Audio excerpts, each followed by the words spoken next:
ఒకప్పుడు ఆకాశంలో చాలా అందమైన నీలి మేఘం ఉండేది. ఆ మేఘం సాధారణ మేఘం కాదు పిల్లలు. దానికి మంత్రశక్తులు ఉన్నాయి. చుట్టూ ఎగురుతున్న పక్షులన్నీ ఆ మేఘాన్ని చూసి చాలా ఆశ్చర్యపోయాయి. దూరంగా ఒక చెట్టుమీద సుగ్గసుందరి కూర్చుని ఉంది. ఆమె చాలా అందంగా, ఆకుపచ్చ రంగులో ఉంది. సుగ్గసుందరి నీలి మేఘాన్ని చూసి చాలా సంతోషపడింది. ఆమె తన స్నేహితులను పిలిచి, అందరం కలిసి ఆడుకుందాం అని చెప్పింది. నీలి మేఘం సుగ్గసుందరి మాటలు విని చాలా ఉత్సాహంగా నవ్వింది. ఆ మేఘం నెమ్మదిగా క్రిందికి దిగి వచ్చింది. అప్పుడు అద్భుతం జరిగింది పిల్లలు. మేఘంలోనుంచి మెరిసే నీలిరంగు మంత్రవర్షం కురవడం మొదలయింది.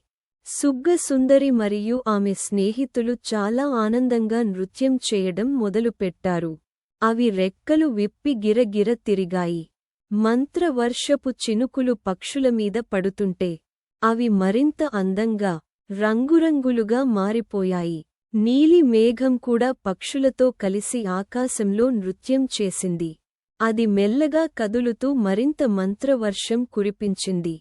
అందరూ నవ్వుతూ, పాడుతూ చాలా సంతోషంగా ఆడుకున్నారు. ఆ మంత్రవర్షంతో చెట్లు, గడ్డి అన్నీ. మీకు ఈ కథ నచ్చిందా? అయితే లైక్ చేయండి. మా ఛానల్ని